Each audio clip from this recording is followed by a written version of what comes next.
¿Alguna vez has sentido que tu propia mente se transformó en un lugar peligroso? No un lugar ruidoso por fuera, sino un espacio silencioso por dentro, donde cada pensamiento pesa más de lo que debería. Tal vez despiertas cansado, incluso después de dormir. Tal vez el cuerpo esté quieto, pero la mente nunca desacelera. Tal vez estés siempre anticipando problemas que todavía ni siquiera existen. Existe un tipo de sufrimiento que casi nadie percibe, porque no deja marcas visibles.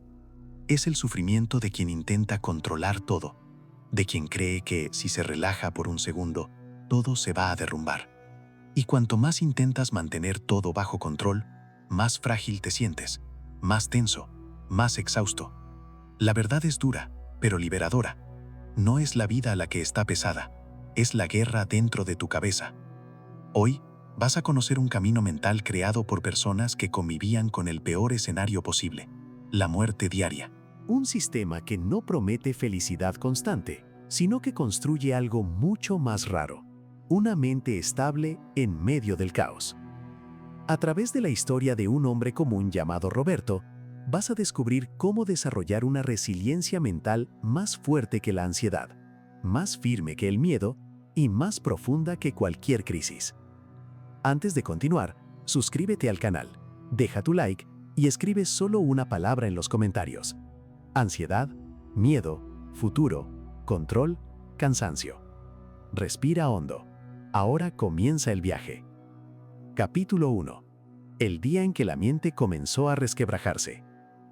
Roberto tenía 35 años y a los ojos de cualquier persona de afuera, su vida parecía resuelta.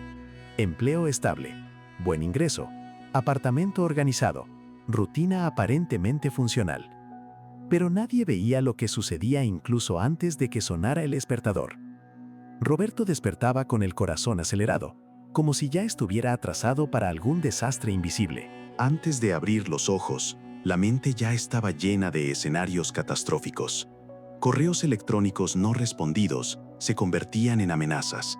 Pequeños errores se transformaban en tragedias mentales. El futuro parecía siempre un lugar hostil. El cuerpo acompañaba ese estado constante de alerta. La mandíbula trabada, los hombros tensos, el estómago revuelto. Él no vivía el presente, sobrevivía al futuro imaginado. Lo más cruel es que Roberto no se veía como alguien débil. Al contrario, creía que estaba siendo responsable, cuidadoso, prevenido. Pero, sin darse cuenta, estaba enseñando a su propio cerebro a vivir en estado permanente de guerra. Y una mente en guerra, en algún momento cede. Capítulo 2. La ilusión del control total. Cuando la incomodidad comenzó a volverse insoportable, Roberto hizo lo que todo el mundo hace. Intentó arreglarse. Más productividad, más organización, más disciplina. Creó listas para todo. Instaló aplicaciones para medir cada minuto del día. Empezó a despertarse más temprano, dormir más tarde, exigirse más a sí mismo.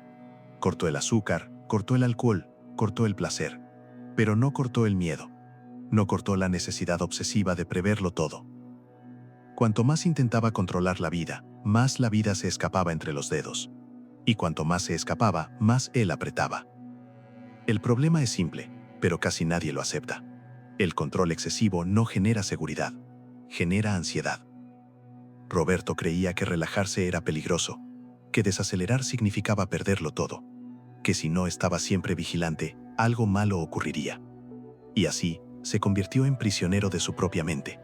Una prisión sin rejas, sin paredes, pero sin salida aparente. Capítulo 3. El colapso que no puede ser oculto. La presentación era decisiva. Inversores importantes, directores atentos, expectativa máxima. Roberto se había preparado como nunca. Ensayó cada palabra, revisó cada diapositiva. Durmió poco, pero creía que estaba listo. En los primeros minutos, todo parecía bajo control. La voz firme, el ritmo correcto. Entonces, sin aviso, la mente se apagó. No fue olvido, fue un vacío absoluto. El corazón se aceleró de forma descontrolada. Las manos comenzaron a temblar. El aire parecía no entrar en los pulmones. Roberto miraba a las personas, pero no las veía. Estaba allí físicamente, pero mentalmente ausente. Por primera vez en la vida, perdió el control en público. Salió de la sala, entró al baño y se sentó en el suelo frío.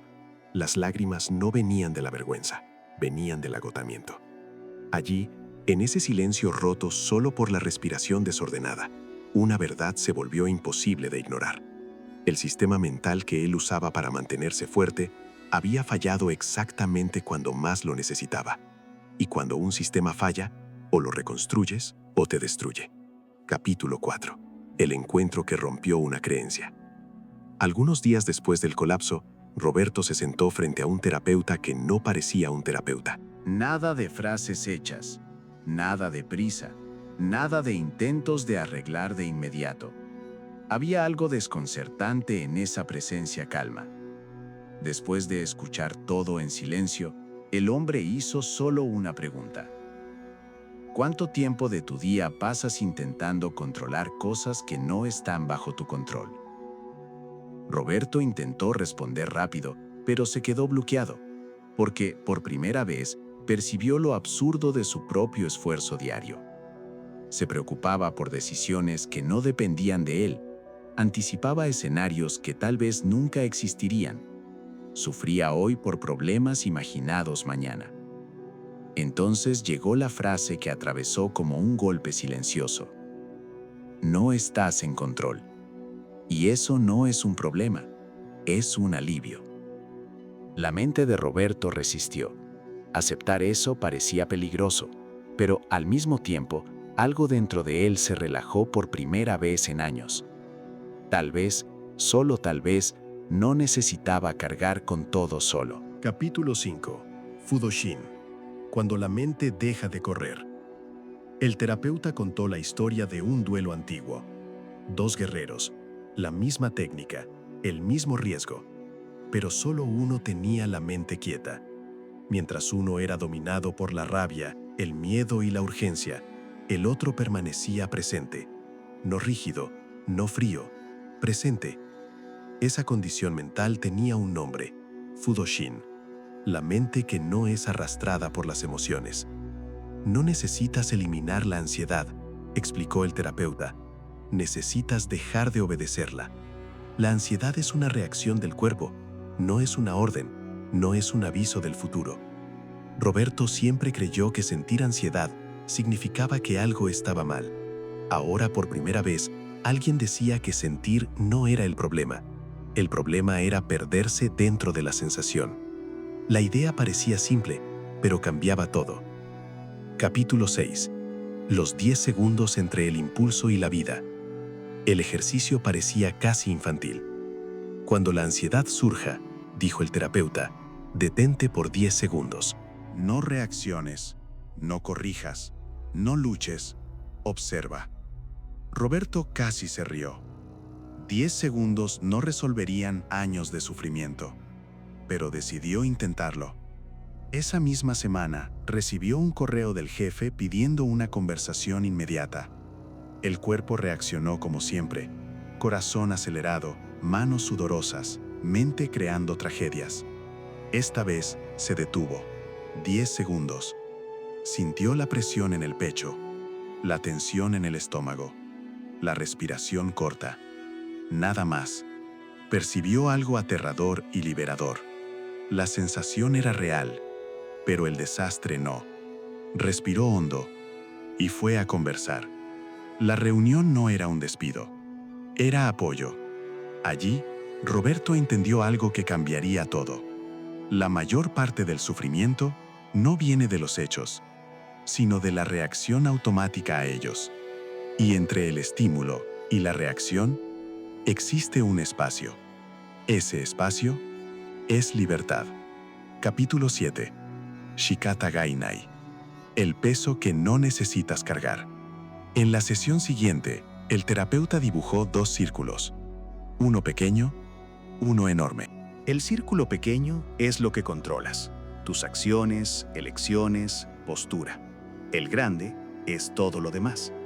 La mayoría de las personas vive intentando comandar el círculo equivocado. Roberto percibió que pasaba casi toda su energía mental en el círculo grande. Economía, opinión ajena, futuro, resultados. y casi ninguna energía en lo que realmente podía hacer ahora. Shikata Gainai no significa rendirse, significa aceptar lo que no puede ser cambiado sin gastar el alma en eso. Aceptar no es debilidad, es precisión. Cuando dejas de luchar contra lo inevitable, sobra energía para actuar donde importa. Y por primera vez, Roberto sintió algo raro: ligereza. Capítulo 8. Cuando la vida deja de avisar.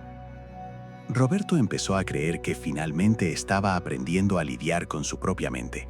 La ansiedad aún aparecía, pero ya no dominaba todo. Había más silencio interno, más espacio. Fue entonces cuando la vida hizo lo que siempre hace: probó sin pedir permiso.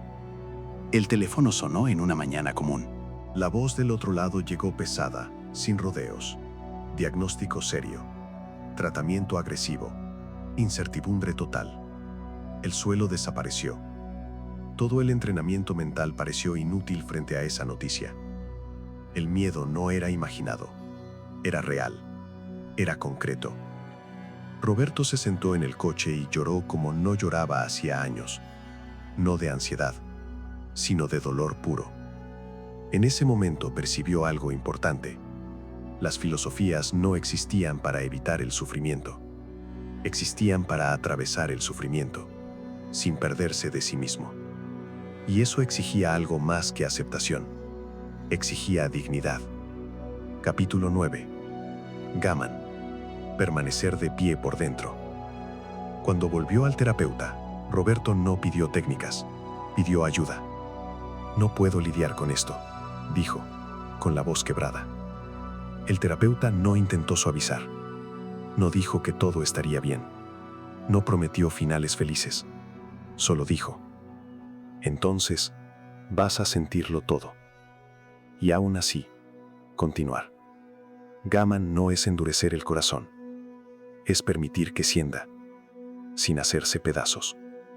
Roberto sintió miedo. Sintió impotencia, sintió rabia, pero todos los días él aparecía, en el hospital, en las conversaciones difíciles, en los silencios largos.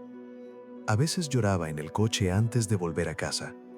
A veces no decía nada, y eso también era fuerza. La fuerza no es ausencia de dolor. La fuerza es no abandonar la propia dignidad cuando el dolor llega. Capítulo 10. El cambio que no hace ruido. Meses pasaron. Por fuera, la vida seguía exigente. Nada se volvió fácil, nada se volvió liviano. Pero algo dentro de Roberto había cambiado de forma irreversible.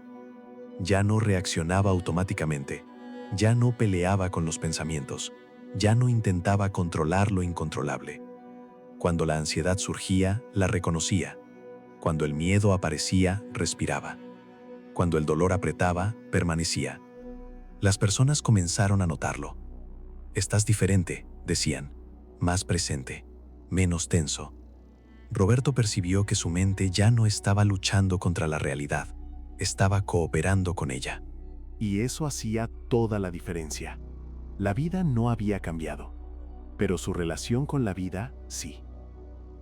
Capítulo 11. El regreso al mismo lugar. 2 años después, Roberto estaba nuevamente frente a una presentación importante. La misma sala, el mismo tipo de presión. El cuerpo reaccionó como siempre reacciona: corazón acelerado, respiración corta. Pero esta vez algo fue diferente. No intentó expulsar la ansiedad, no intentó calmarse a la fuerza. Simplemente pensó: sé lo que es esto, y continuó aún así. Mientras hablaba, la ansiedad iba y venía, y él iba junto. No perfecto, no impecable, presente. Al final, llegó el reconocimiento, pero curiosamente, no fue eso lo que más importó. En el coche, en silencio, Roberto sintió algo que nunca había sentido antes: respeto por sí mismo. No venció porque todo salió bien, venció porque no se perdió, incluso si algo salía mal. Capítulo 12. Cuando el camino se convierte en legado. Con el tiempo, Roberto percibió algo curioso. Las personas comenzaron a buscarlo. no porque tuviera todas las respuestas, sino porque no reaccionaba como antes. Cuando alguien estaba al borde del colapso, Roberto no decía: relájate, todo va a salir bien. Piensa positivo. Hacía una pregunta simple, casi incómoda. ¿Qué exactamente está bajo tu control ahora? Al principio, las personas se extrañaban. Después, pensaban. Y entonces se daban cuenta. Casi siempre, estaban intentando controlar el círculo equivocado. Roberto pasó a enseñar lo que aprendió, no como un maestro, sino como alguien que atravesó el caos. El equipo comenzó a cambiar. Menos drama. Menos desgaste emocional. Más acción real. La productividad aumentó, pero no por el exceso de esfuerzo. Aumentó porque dejaron de desperdiciar energía mental.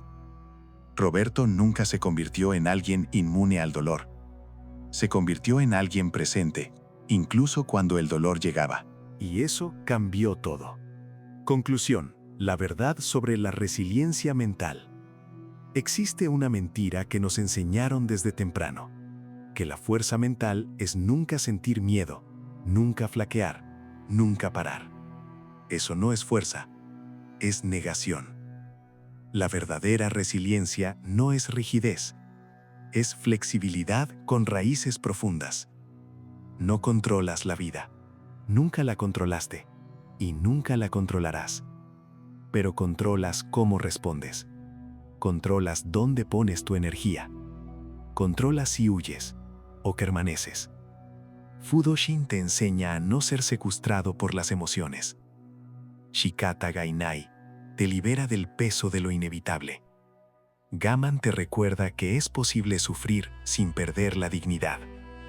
Nada de esto ocurre de un día para otro. Roberto llevó años. Tú puedes llevar meses o más. Y está bien, porque el tiempo va a pasar de cualquier forma. La pregunta es simple y brutal. Cuando ese tiempo pase, ¿estarás atrapado en los mismos patrones mentales?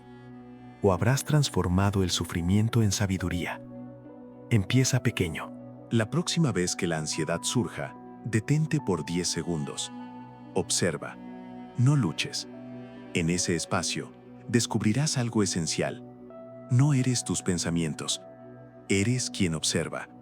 Y ese descubrimiento lo cambia todo. Si este guión habló contigo, escribe en los comentarios cuál de estos principios más te tocó. Fudoshin, Shikata Gainai o Gaman. Suscríbete al canal. Activa las notificaciones.